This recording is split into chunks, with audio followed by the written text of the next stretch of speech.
Hello' this is হেল্ডিকাষ্ট আৰু মই doctor Dhruvajyoti Gogoi. আমি হেল্ডিকাষ্টত বিভিন্ন হেল্থ এৱেৰনেছৰ কামবিলাক কৰোঁ আৰু আপোনালোকে চাই থাকিব। আজি আপোনালোকক মই দুটা সাধু ক'ম, দুটা গল ব্লাডাৰৰ ওপৰত। প্ৰথমটো কাহিনী বা প্ৰথমটো সাধু হৈছে প্ৰায় 2019 চনমানৰ হ'ব। এগৰাকী মহিলা, তেওঁৰ বয়স প্ৰায় 35 to 38ৰ ভিতৰত হ'ব। এদিনাখন মোৰ ওচৰলৈ আহিল, দুপৰীয়া সময় আছিল, ঠিক এনেকুৱা সময় আছিল, গৰম দিন অলপ জুন জুলাই মাহৰ কথা আছিল। গৰম দিনত তেওঁ আহিল, এখন দূৰৰ জাগাৰ পৰা আমাৰ ওচৰলৈ আহিছিল গুৱাহাটীলৈ। তেওঁ আহিছিল টংলাৰ পৰা তেওঁ আল্ট্ৰাচাউণ্ড কৰিবৰ কাৰণে, মানে সদায় তেওঁৰ পেট বিষাই থাকে, সেইটো কাৰণে তেওঁ আহি পেলাই গুৱাহাটী পালেহি। মই আল্ট্ৰাচাউণ্ড কৰিলোঁ আৰু আল্ট্ৰাচাউণ্ড কৰোঁতে মই তেওঁৰ পেটত গল ব্লাডাৰ দেখা পালোঁ, গল ব্লাডাৰ ষ্টোন দেখা পালোঁ, বহুত ষ্টোন আছে আৰু সৰু সৰু গুৰি। এতিয়া তেওঁক মই ক'লোঁ যে আপোনাৰ গল ব্লাডাৰত আছে, ষ্টোন আছে, আৰু এইটোৰ চবতকৈ ভাল ট্ৰিটমেণ্টটো কি যে এইটো আপুনি অপাৰেশ্যন কৰি দিয়ক আৰু আপোনাৰ লেঠা ছিগি যাব আৰু কাহানিও এইটো নাথাকে। কাৰণ এই গল ব্লাডাৰ ষ্টোনটো যেতিয়া বহুদিন থাকে তেতিয়া কি হয় যে এই সৰু সৰু ষ্টোন হ'লে এটা বেলেগ ধৰণৰ প্ৰব্লেম হয় আৰু ডাঙৰ ষ্টোন হ'লে বেলেগ ধৰণৰ প্ৰব্লেম হয়। সৰু ষ্টোনবোৰত কি হয় সাধাৰণতে মানে সিহঁতি গল ব্লাডাৰৰ পৰা ওলাই গৈ, গল ব্লাডাৰৰ পৰা যিডাল ওলাই যোৱা পাইপ, আমি CBD বুলি কওঁ, তাত গৈ পেলাই সোমাই গ'লে সেইটো ব্লক কৰি ধৰে আপোনাৰ গল ব্লাডাৰটোৰ যিটো মানে পিত্তৰস পৰিবাহী যিবিলাক নলী, এইবিলাক বন্ধ কৰি দিলে আপোনাৰ জণ্ডিছ হৈ যাব, এনেকুৱা বিভিন্ন ধৰণৰ প্ৰব্লেম হৈ যাব পাৰে। আৰু যদি সি কমন বাইল ডাক্টত অৰ্থাৎ CBDত যদি বেছি তললৈ গুচি যায়, তেতিয়া আকৌ পেংক্ৰিয়াটাইটিছৰ নিচিনা খুব সাংঘাতিক বেয়া ধৰণৰ হয়, মানে বেমাৰ হয়। গতিকে মই তেওঁক ক'লোঁ যে ইয়াৰ আটাইতকৈ উত্তম যিটো চিকিৎসা সেইটো হৈছে আপোনাৰ মানে অপাৰেশ্যন, আৰু আপুনি ইমিডিয়েট অপাৰেশ্যন কৰক আৰু আপুনি ফ্ৰী হৈ যাব। কাৰণ আজিকালি লেপাৰস্কপিক অপাৰেশ্যন কৰা হয়, আৰু লেপাৰস্কপিক অপাৰেশ্যনত খুব বেছি আপুনি ঘূৰা ফুৰা কৰি বা নিজৰ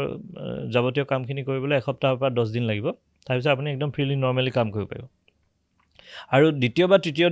দিনৰ পিছতে আপুনি অস্ত্ৰোপচাৰ কৰি ঘৰলৈ গুচি যাব পাৰে। আৰু ইয়াত দাগো নহয় যে ইমান ডাঙৰ ফুটা নকৰে, লেপাৰস্কপিক হয়। তেওঁক মই বুজাই দিলোঁ, তেওঁ গ'লগৈ। আৰু মই তেওঁক এইটো ক'লোঁ যে গল ব্লাডাৰ ষ্টোনৰ আৰু এটা ড্ৰেডেড কমপ্লিকেশ্যন আছে, সেইটো হ'লে কেঞ্চাৰ। এই কেঞ্চাৰটো হৈ গ'লে মানে পিছত আৰু আপোনাৰ বেক ৰাস্তাটো নাই। এই গোটেইখিনি কথা তেওঁক মই বুজাই দিলোঁ আৰু তেওঁ গ'লগৈ। তেওঁ টংলাৰ পৰা আহিছিল আৰু মই কথাটো পাহৰি গ'লোঁ। সচৰাচৰ যেনেকৈ সদায় আল্ট্ৰাচাউণ্ড কৰি পেচেণ্ট চাই থাকোঁ, ব্লাড টেষ্ট কৰি থাকোঁ, আমি এইবিলাক কৰি থাকিলোঁ। 6 মাহমান পিছত তেওঁ আকৌ আহিলে। 6 মাহ কি 7 মাহ এনেকুৱাত আকৌ ঘূৰি আহিছে। নেক্সট ইয়েৰ হৈ গ'ল আৰু নেক্সট ইয়েৰত ঘূৰি আহিছে। তাৰপিছতে কৈছে যে এইটো মই চেকআপ কৰিবলৈ আহিছোঁ। মই কৈছোঁ মই আপোনাক চিনি পাইছোঁ, আপুনি 6 মাহমান আগতে আপুনি আহিছিলে, তো আপুনি এতিয়ালৈকে অপাৰেশ্যন কৰাই নাই নেকি? তেওঁ কৈছে মই নাই কৰা। মই বোলো কিয় কৰা নাই? কৈছে তেওঁৰ যিজন হাজবেণ্ড, এই হাজবেণ্ডজন মানে টংলা নে এইফালৰ আছিল, মাজবাট এনেকুৱা ধৰণৰ জেগা, তাতে তেওঁৰ হাৰ্ডৱেৰ ষ্ট'ৰ আছে। গতিকে হাজবেণ্ডে সময় নাপায়, আৰু বাকী তেওঁৰ 3জনী ছোৱালী, গতিকে তেওঁৰ লগত আহিবলৈ কোনো মানুহ নাই। হাজবেণ্ডে সময় নাপায় কাৰণ সদায় দোকানতে বহি থাকে, বিজনেছ লছ হ'ব বুলি নাহে বা তেওঁৰ সময় নাই। আৰু গতিকে বস্তুটো আজি কৰিম কাইলৈ কৰিম এনেকৈ পিছ পৰি থাকি বহুত দিন হৈ গ'ল। তেওঁৰ এজনী ছোৱালী তেনেই সৰু, আৰু চবতকৈ ডাঙৰ যিজনী ছোৱালী সেইজনী প্ৰায় হায়াৰ ছেকেণ্ডেৰীমান পঢ়িছে। এতিয়া যেতিয়া 7 মাহৰ পিছত মোৰ ওচৰলৈ আহিলে আৰু মই আল্ট্ৰাচাউণ্ড কৰিলোঁ, তেতিয়া মই দেখা পালোঁ যে গল ব্লাডাৰত অলৰেডি কেঞ্চাৰ ডেভেলপ হৈছে। আৰু এইটো এটা খুব কমন কমপ্লিকেশ্যন হয় আৰু খুব ড্ৰেডেড কমপ্লিকেশ্যন হয়, গল ব্লাডাৰ কাৰ্চিনোমা বা গল ব্লাডাৰ কেঞ্চাৰ। এই গল ব্লাডাৰ কেঞ্চাৰটো আনট্ৰিটেড গল ব্লাডাৰ যদি বহুদিন থাকে তেতিয়াহ'লে হয়। কিন্তু ইয়াত প্ৰব্লেম কি যে এই গল ব্লাডাৰ কেঞ্চাৰটো ইমানেই সাংঘাতিক, ইমান সোনকালে স্প্ৰেড হয় যে যিকোনো ডাক্তৰে যদি আপোনাৰ দেখা পায় যে একদম খুব আৰ্লি ষ্টেজত, আমি সাধাৰণতে নাপাওঁৱেই গল ব্লাডাৰ কেঞ্চাৰ, যেতিয়া সি কমপ্লিকেশ্যন হোৱা আৰম্ভ কৰে, জণ্ডিছ হোৱা আৰম্ভ কৰে, তেতিয়াহে আমি পাওঁ। সেই মানুহগৰাকীয়ে মোৰ ওচৰত জণ্ডিছ লৈ আহিছিলে দ্বিতীয়বাৰ, আৰু মই চাওঁতে যেতিয়া গল ব্লাডাৰ কেঞ্চাৰ দেখিলোঁ, আমি গম পাইছোঁ যে তেওঁৰ হাতত আৰু আয়ুস নাই, খুব বেছি 6 মাহ। এতিয়া মই কি ক'ম? মই তেওঁক কৈছিলোঁ যে আপুনি কিয় নকৰিলে, ক'লে যে হাজবেণ্ডৰ এইটো। আৰু খুব দুখজনকভাৱে তেওঁ এই ইহ সংসাৰত তেওঁৰ প্ৰতি হাজবেণ্ডৰ বাহিৰে আৰু 3জনী, তাৰে এজনী তেনেই কম বয়সীয়া ছোৱালী এৰি পেলাই তেওঁ গুচি গ'ল। মাত্ৰ 38 ইয়াৰ্ছ হৈছিল। আৰু এটা কথা কওঁ এইখিনিতে যে গল ব্লাডাৰ ষ্টোন কাৰ হয়? আমাৰ কিতাপত লিখা আছে যে ফেটি ফিমেল অফ 40, অৰ্থাৎ 40ৰ দশক গৰকা যিকোনো এগৰাকী মহিলা, তেওঁ যদি ফেটি হয় আৰু মহিলা হয়, তেতিয়াহ'লে তেওঁৰ গাত গল ব্লাডাৰ ষ্ট'ন হোৱাৰ আটাইতকৈ বেছি চান্সেছ থাকে সেইটো কাৰণে যদি আপুনি কাৰোবাক ওচৰে পাজৰে দেখা পায় ফেটি ফিমেল অফ 40 তো আল্ট্ৰাচাউণ্ড আপোনালোকে কৰি নিজৰ গল ব্লাডাৰত কিবা ষ্ট'ন আছে নেকি ইমিডিয়েট চেক কৰিব আৰু নেগলেক্ট নকৰিব কাৰণ ইয়াৰ এটা ড্ৰেডেড কমপ্লিকেশ্যন হ'ল গল ব্লাডাৰ কেঞ্চাৰ আৰু যিটো হ'লে আপুনি 6 মাহতকৈ বেছি বাচি থাকিব পাৰে বুলি আশা কৰাটো তেনেই ক্ষীণ আৰু দ্বিতীয় সাধুটো কওঁ বা দ্বিতীয় কাহিনীটো কওঁ আজি এইটো কাহিনী তেনেই ৰিচেণ্ট এনেকুৱা বহুত কাহিনী আছে কিন্তু তাৰ মাজৰ পৰা মই দুটা কাহিনী আপোনালোকক পিক কৰি পেলাই আজিৰ দিনটোত কৈছোঁ আজি এই যোৱা মাহৰ ভিতৰৰ কথা যোৱা এমাহৰ ভিতৰৰ কথা আমাৰ এই লেবৰেটৰী কাম কৰা এগৰাকী টেকনিচিয়ান ছোৱালী মানুহ তেওঁৰ দেউতাকৰ তেওঁলোক আহিলে মাজে মাজে গেছ হৈ থাকে মাজে মাজে কিবা আভোক হৈ থাকে তো তেখেত আহি পেলাই আল্ট্ৰাচাউণ্ড এটা কৰি যাওঁ বুলি সোমালেহি আৰু মই চালোঁ আৰু একেই কথা এখেতৰ তাতো আমি গল ব্লাডাৰ ষ্ট'ন দেখিলোঁ দেখি পেলাই মই লগে লগে ক'লোঁ যে আমাৰ emergel.in-ত আপোনাৰ হেৰি আছে যে গল ব্লাডাৰ চাৰ্জাৰী পেকেজ আছে এই পেকেজটো তেনেই কম খৰচত আছে মাত্ৰ গল ব্লাডাৰ চাৰ্জাৰী 35,000 টকাত আছে তো আপুনি কৰি লওক আপুনি য'তে বিচাৰে আমি কৰাই দিব পাৰিম আপোনাৰ কম খৰচতো হ'ব আৰু লগে লগে কামটো হ'ব আৰু আপুনি আশু আৰোগ্য লাভ কৰিব তো মানুহজনে ক'লে যে আমি অপাৰেশ্যন কৰিম অলপ ভাবি চাওঁ আমাৰ মংগলদৈত ঘৰ তেখেতসকলৰ যে মংগলদৈতে এখনত কৰিলোঁ মই বোলো য'তে কৰে কৰক কিন্তু কথাটো হৈ গ'ল কি আপুনি এইটো অপাৰেশ্যন নকৰাকৈ নাথাকিব কাৰণ ইয়াৰ পৰা ডাঙৰ ডাঙৰ কমপ্লিকেশ্যন হোৱা আমি দেখিছোঁ মানুহজনে অকণমান ভয় খাইছে তাৰপিছত তেওঁ ঠিক আমাৰ লেবৰেটৰীৰ পৰা তললৈ নামি গৈছে আৰু লেবৰেটৰীৰ পৰা তললৈ নামি গৈ তেখেতৰ খুব বমি হ'ল বমি হোৱাৰ লগে লগে পেট বিষোৱাৰ পিছত তেখেতক ইমিডিয়েট আমি ওচৰৰ এখন হস্পিটেললৈ ৰেফাৰ কৰি পঠিয়ালোঁ আৰু তেওঁ এডমিট হ'ল এডমিট হৈ এদিনৰ দৰৱ চৰৱ খাই তেওঁ ভাল পালে পিছদিনা যাবলৈ মানে ওলালে আৰু গ'লেই কিন্তু আধাতে গৈ তেখেতৰ আকৌ পেট বিষ হ'ল আকৌ পেট বিষ হোৱাৰ পিছত এতিয়া আহিলে এই যে মই প্ৰথমে কৈছিলোঁ গল ব্লাডাৰ ষ্ট'নটো কেতিয়াবা ওলাই গৈ যিডাল মানে পিত্তৰস পৰিবাহী নলী অৰ্থাৎ CBD কমন বাইল ডাক্টত সোমাই গৈ আৰু যদি তললৈ গুচি যায় তেতিয়াহ'লে পেংক্ৰিয়াটাইটিছ হ'ব পাৰে তেখেতৰ সেই পেংক্ৰিয়াটাইটিছ ৰোগটো হ'ল আৰু এই পেংক্ৰিয়াটাইটিছ ৰোগটো ইমানেই বেছি সাংঘাতিক পেংক্ৰিয়াটাইটিছ কি বস্তু মই আপোনাক থুলমূলকৈ সকলোকে বুজাই দিছোঁ পেংক্ৰিয়াছ মানে হ'ল অগ্ন্যাশয় অৰ্থাৎ জুই অগ্নি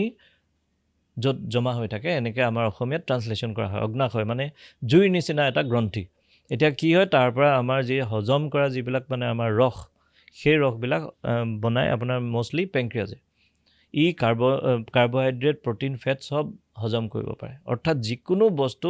পেংক্ৰিয়াজৰ যিটো জুচ সেই জুচটোৱে হজম কৰি দিব পাৰে এতিয়া কথাটো হ'ল কি যেতিয়া পেংক্ৰিয়াটাইটিছ হৈ যাব সেই পেংক্ৰিয়াজৰ যিটো জুচ সেইটো নৰ্মেলি আমাৰ মানে যিটো আমাৰ ক্ষুদ্ৰান্তত গৈ পেলাই পৰে কিন্তু এনে ক্ষেত্ৰত যেতিয়া পেংক্ৰিয়াটাইটিছ হৈ যায় সি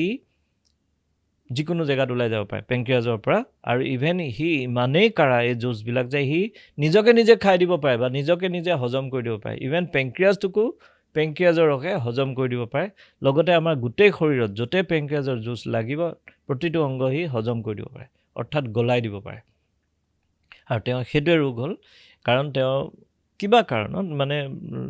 লগে লগে তেওঁৰ গৈ পেলাই ষ্ট'নটোৱে CBD একদম শেষ পৰ্যায়ত গৈ পেলাই মানে সি ব্লক কৰি ধৰিলে আৰু লগে লগে পেংক্ৰিয়াটাইটিছ হ'ল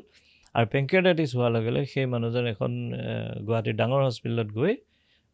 বহুদিন থাকিবলগীয়া হ'ল কাৰণ পেংক্ৰিয়াটাইটিছ এনেকুৱা এটা বেমাৰ যিটো হৈ যোৱাৰ পিছত আপুনি মুখে ভাত খাব নোৱাৰে আপোনাক চেলাইন দিব লাগিব চেলাইনতেই থাকিব লাগিব আপুনি জীয়াই আৰু এইটো ফটকৈ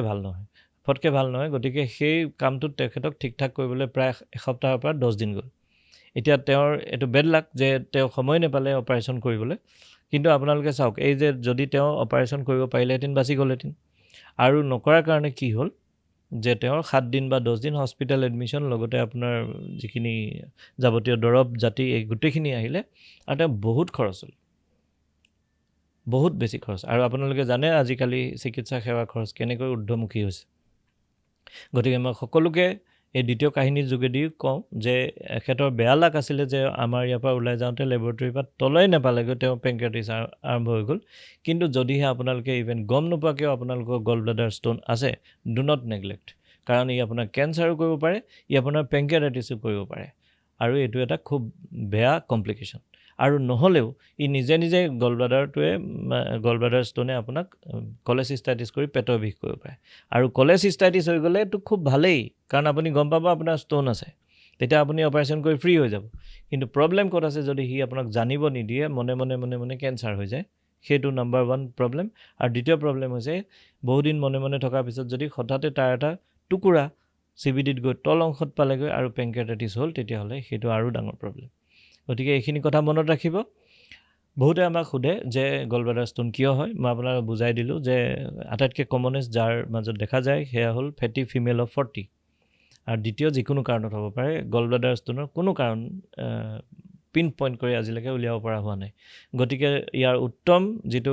যিটো মানে ইয়াৰ নহ'বৰ কাৰণে যিটো উত্তম ব্যৱস্থা সেইটো হ'ল আপোনালোকে হেল্থ চেকআপ কৰিব আল্ট্ৰাছাউণ্ড এটা কৰা ভাল প্ৰতি বছৰে কাৰণ এবছৰৰ ভিতৰত আপোনাৰ এনেকুৱা নহয় যে ষ্ট'নে আপোনাক বহুত দিগদাৰী কৰি দিব গতিকে এবছৰৰ ভিতৰত প্ৰত্যেক বছৰে যদি আপুনি আল্ট্ৰাছাউণ্ড এটা কৰি থাকে আপুনি দেখা পাব যে আপোনাৰ গলব্লাডাৰ ষ্ট'ন হৈছে নেকি আৰু যদি হৈছে তেতিয়াহ'লে একদম ৰখি নাথাকিব ইয়াৰ মাজতে মই আৰু এটা ইম্পৰ্টেণ্ট কথা কৈ দিওঁ বহুতো অন্যান্য মানে চিকিৎসা শাস্ত্ৰ আছে নহয় যেনেকৈ হোমিঅ'পেথিক আছে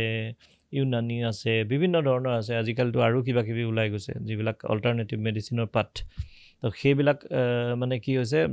তেনেকুৱা বহু ডক্টৰে মই নাজানো তেওঁলোক একচুৱেলি ডক্টৰ হয় নে নহয় কিন্তু বহুতে তেনেকুৱাকৈ ক্লেইম কৰে যে এই গলব্লাডাৰ ষ্ট'নটো মই গলাই দিম আৰু দৰৱ খাওক এতিয়া মানুহৰ ক্ষেত্ৰত কি হয় মানুহে অকণমান ভয় কৰে যে নহয় অপাৰেশ্যন হ'ব কাটা চিঙা কৰিব মোৰ ভয় লাগে তো এখেতে দৰৱ দিছে এইটোৱে খাই চাওঁ কিজানি ভাল হৈ যায় কিছুমানে গাঁৱলীয়া দৰৱ কৰে কিছুমানে আয়ুৰ্বেদিক কৰে বিভিন্ন ধৰণৰ দৰৱ আছে কিছুমানে টিভিত চাইও পেলাই টিভিত এডভাৰটাইজ চাইও দৰৱ খায় কিন্তু এইবিলাকত আপোনালোকে মনত ৰাখিব এইবিলাক কৰি মাত্ৰ আপোনালোকে বেমাৰটোক ডাঙৰ হ'বলৈ চান্স দিছে আপুনি ভয় কৰক যিটো আপোনাৰ গলব্লাডাৰ ষ্ট'ন বা বেমাৰটোক আপোনালোকে অপাৰেশ্যনটোক ভয় নকৰিব গতিকে